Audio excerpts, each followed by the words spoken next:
daerah maritim merupakan proses perencanaan, pemanfaatan, dan pelestarian wilayah laut, serta pesisir yang dilakukan secara terarah dan berkelanjutan. Pengelolaan tersebut mencakup pengaturan kegiatan pemanfaatan sumber daya alam laut agar memberikan manfaat yang maksimal bagi masyarakat tanpa mengabaikan keselamatan dan keberlangsungan lingkungan. Sebagai negara kepulauan terbesar, Indonesia memiliki wilayah maritim yang luas dengan keanekaragaman hayati tinggi. Kekayaan laut tersebut harus diolah melalui kebijakan yang berpihak pada kepentingan masyarakat pesisir, pengembangan usaha kelautan, dan penguatan pertahanan ekonomi bangsa. Cara mendesain pengelolaan daerah maritim. Yang pertama, melakukan pemetaan potensi maritim lokal. Pemetaan dilakukan untuk mengenali potensi laut dan pesisir secara mendalam, meliputi sumber daya ikan dan hasil laut lainnya, seperti terumbu karang, mangrove, dan padang lamun. Potensi wisata bahari dan budaya maritim setempat, energi terbarukan seperti arus angin laut dan gelombang jalur pelayaran sebagai sarana perdagangan. Kegiatan ini bertujuan menentukan fokus pengelolaan sesuai keunggulan daerah masing-masing. Yang kedua, melakukan analisis masalah dan kebutuhan daerah maritim.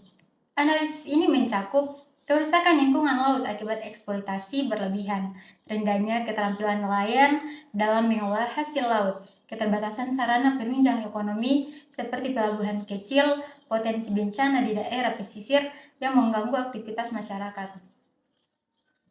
Informasi tersebut digunakan sebagai dasar pembentukan perencanaan yang menyesuaikan kondisi sosial dan lingkungan. Yang ketiga, perencanaan pemanfaatan berbasis ekonomi lokal. Perencanaan disusun dengan menekankan pelestarian ekosistem melalui penangkapan ikan yang teratur, pengembangan usaha masyarakat seperti budidaya laut dan pengolahan hasil tangkapan, peningkatan kualitas sumber daya manusia melalui pelatihan, pembangunan pariwisata bahari yang ramah lingkungan dan memperhatikan budaya lokal. Tujuannya adalah menciptakan ekonomi maritim yang kuat dan mandiri. Yang keempat, penerapan mitigasi bencana pesisir.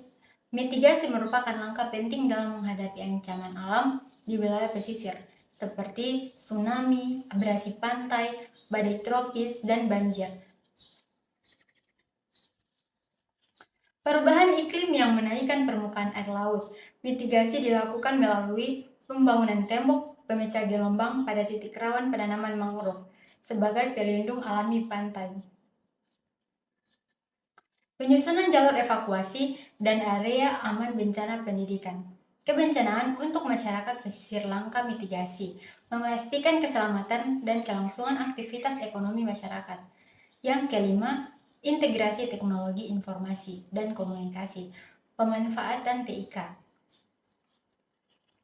Menjadi bagian tak terpisahkan dalam pengelolaan maritim modern antara lain sistem informasi geografis untuk pemetaan wilayah pesisir,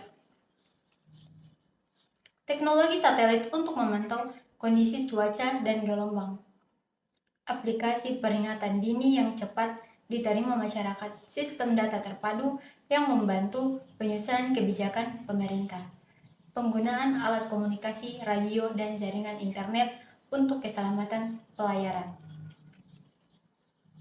Integrasi teknologi mempercepat aliran informasi, meningkatkan kewaspadaan, serta membantu keputusan tepat waktu. Yang keenam, tahap pengawasan dan evaluasi. Evaluasi bertujuan menilai keberhasilan pengelolaan melalui pemantauan kondisi sumber daya laut yang dimanfaatkan, peninjauan kembali program yang belum efektif, penyesuaian kebijakan mengikuti dinamika lingkungan dan kebutuhan masyarakat, pelibatan masyarakat dalam pengawasan agar lebih transparan. Evaluasi berkelanjutan memastikan upaya pengelolaan tetap terarah dan berdaya guna. Adapun dampak positif yang diharapkan dengan pelaksanaan pengelolaan maritim yang terencana dan terintegrasi TIK. Beberapa manfaat akan diperoleh. Yang pertama, meningkatkan kesejahteraan masyarakat pesisir. Yang kedua, melestarikan ekosistem laut dan pesisir. Yang ketiga, mengurangi risiko kerugian akibat bencana. Yang keempat, mendorong pertumbuhan ekonomi maritim nasional. Yang kelima, menguatkan kedaulatan negara di wilayah kelautan. Pemantauan dan analisis risiko menggunakan Internet of Things atau IoT dan Artificial Intelligence atau AI untuk memantau parameter lingkungan secara real time. Menganalisis risiko bencana, misalnya abrasi, banjir, dan memprediksi pola cuaca ekstrim. Penggunaan IoT dalam kemaritiman, IoT berfungsi sebagai tulang punggung sistem pemantauan, menyediakan data mentah yang diperlukan untuk analisis. Perangkat IoT meliputi berbagai sensor yang dipasang pada kapal, pelampung, infrastruktur, pelabuhan, dan bahkan di dalam air. Penerapan utama IoT meliputi pemantauan kondisi kapal, tow condition monitoring, sensor memantau kinerja mesin, konsumsi bahan bakar, suhu kargo, terutama untuk barang yang mudah rusak, dan integritas struktural kapal.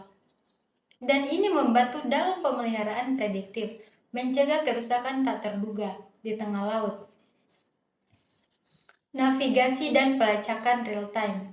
Sistem Automatic Identification System atau AIS yang ditingkatkan dengan IoT melacak lokasi, kecepatan, dan rute kapal secara global, memungkinkan pemantauan lalu lintas maritim yang padat.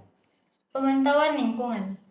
Sensor mengukur kualitas air, tingkat polusi minyak, kondisi cuaca, dan parameter oceanografi lainnya, mendukung kepatuhan terhadap regulasi lingkungan. Operasi pelabuhan yang efisien. IoT mengoptimalkan manajemen kontainer, penjadwalan kapal sandar, dan pergerakan kendaraan di area pelabuhan dengan melacak aset dan mengotomatisasi proses. Respon bencana cepat. Memanfaatkan platform komunikasi digital untuk mengkoordinasikan respon cepat saat bencana terjadi, termasuk komunikasi antar lembaga, penyaluran bantuan, dan evakuasi. Manajemen krisis berbasis data, menggunakan data dari berbagai sumber TIK untuk analisis kerugian, penilaian kerusakan, dan perencanaan pemulihan pasca bencana yang lebih terukur dan efisien. Pendidikan dan pelatihan berbasis TIK, menyediakan platform digital untuk edukasi publik dan pelatihan bagi masyarakat pesisir tentang mitigasi bencana. Adaptasi perubahan iklim dan praktik pengelolaan sumber daya yang berkelanjutan. Manfaat terintegrasi, efisiensi, dan efektivitas. TIK meningkatkan efisiensi dalam pemantauan, pengelolaan, dan pengambilan keputusan. Karena data yang akurat dan real-time, pengelolaan yang berkelanjutan. Memungkinkan pengelolaan sumber daya yang lebih bijak dengan keseimbangan antara pemanfaatan ekonomi dan pelestarian lingkungan. Peningkatan ketahanan masyarakat, mengurangi kerentanan masyarakat pesisir terhadap bencana melalui sistem peringatan dini dan respon yang cepat. Pengembangan ekonomi maritim inklusif, memberikan peluang ekonomi baru yang lebih maju dan dapat diakses oleh masyarakat lokal. Jadi kesimpulan dalam materi ini adalah pengelolaan daerah maritim harus mengutamakan pemanfaatan sumber daya lokal secara bijak, berkelanjutan, dan memberi manfaat ekonomi bagi masyarakat. Mitigasi bencana serta pemanfaatan teknologi informasi dan komunikasi menjadi kunci penting dalam menjaga keamanan, efektivitas, dan adaptasi terhadap perubahan lingkungan. Dengan desain pengelolaan yang terstruktur, Indonesia dapat mengoptimalkan peran sebagai negara maritim yang maju dan bersaing.